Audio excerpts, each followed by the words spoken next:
नमस्कार, आप देख रहे हैं न्यूज फॉर नेशन और मैं हूं प्रियदर्शन।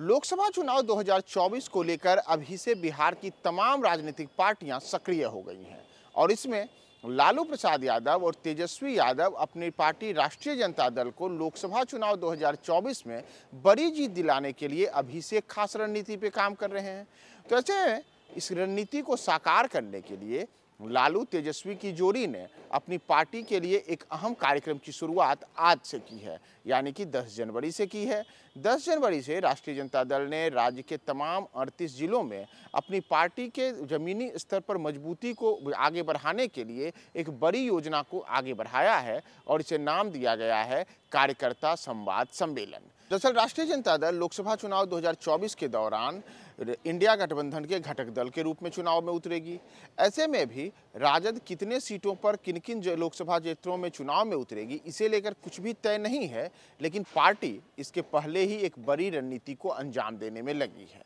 दरअसल पार्टी का मानना है कि राजद को अभी से ही अपनी खामी और खोट, यानी कि कहाँ मजबूती है और कहाँ कमियां हैं, उन दोनों को देखने की आवश्यकता है और इसी को लेकर के राजद की ओर से 3 दिनों का, यानी कि 10 जनवरी से लेकर के 13 जनवरी 2024 तक इस सब कार्यकर्ता सम्मेलन का आयोजन किया गया है। और इस कड़ी में राजद ने अभी से ही जो इसकी शुरुआत की है, इसमें प्रत्येक जिले में सीधे अपने कार्यकर्ताओं के संग राजद के नेता बात करेंगे। इसमें बिहार के नीतीश सरकार में शामिल राजद कोटे के मंत्री और पार्टी के तमाम वरिष्ठ नेता अलग अलग जगहों पर मौजूद होंगे। प्रत्येक जिले में कार्यकर्ता संवाद सम्मेलन के दौरान तेजस्वी यादव, जो बिहार के उप मुख्यमंत्री हैं, उनके राज्य में उप मुख्यमंत्री बनने के बाद बिहार सरकार द्वारा अर्जित उपलब्धियों पर चर्चा की जाएगी। साथ ही आम लोगों तक इन योजनाओं का लाभ पहुंचाने और उसके बारे में कार्यकर्ताओं को बताने का काम भी किया जाएगा। बताया जा रहा है कि राजद की संवाद सम्मेलन में बिहार सरकार की जाति आधारित गणना, आरक्षण का दायरा बढ़ाने, तेजस्वी यादव के संकल्प और प्रण के अनुसार बिहार में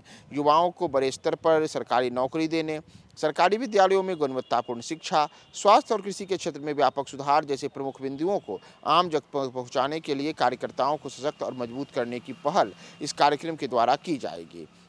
साथ ही इस सम्मेलन में केंद्र सरकार की जनविरोधी नीतियों को आम जनों तक पहुंचाने के लिए राजद के हर कार्यकर्ता को संदेश दिया जाएगा और साथ ही साथ केंद्र की मोदी सरकार की वादा खिलाफी, महंगाई, बेरोजगारी, केंद्र सरकार द्वारा विपक्ष के नेताओं पर बदले की कार्रवाई, संवैधानिक संस्थाओं के कथित दुरुपयोग, बंच ऑफ शॉट्स लागू करने वाली भाजपा सरकार को लेकर के संविधान बदलने की नापाक कोशिश जैसे जो तमाम आरोप मोदी सरकार पर लगते रहे हैं, उन तमाम चीज़ों को राजद के कार्यकर्ताओं को बताया जाएगा और बिहार में 10 से 13 जनवरी तक इस पूरे के पूरे कार्यक्रम के तहत राजद अपने आप को सशक्त करेगी। दरअसल माना जा रहा है कि लालू यादव और तेजस्वी यादव राजद के लिए अभी से उन लोकसभा क्षेत्रों पर नजर बनाए हैं जहां उसे जीत की सबसे ज़्यादा संभावना दिख रही है। इसके लिए कार्यकर्ता संवाद सम्मेलन आम लोगों की नब्ज भी टटोली जाएगी, जिससे पार्टी का आंतरिक सर्वे भी हो जाएगा कि उसे किन लोकसभा सीटों पर सबसे ज़्यादा काम करने की जरूरत है। साथ ही किन इलाकों में नागरिकों की क्या मांग है, उसे भी सूचीबद्ध किया जा सकता है। इससे पार्टी अपने जनाधार को उन जगहों पर मजबूत करेगी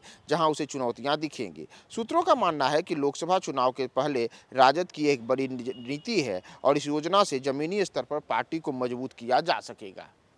तो लोकसभा चुनावों के पहले राजद की यह एक बड़ी रणनीति अब कैसे लोकसभा चुनाव में लालू यादव और तेजस्वी यादव को मनचाही सफलता दिलाती है, इसे लेकर के राजद की यह रणनीति कितनी कारगर साबित होती है, हम आगे आने वाले समय में आपको इस कार्यकर्ता संवाद सम्मेलन से निकलने वाला जो राजद के लिए फल होगा उसके बारे में भी बताएंगे। आप हमारे साथ बने रहें न्यूज फॉर नेशन पे।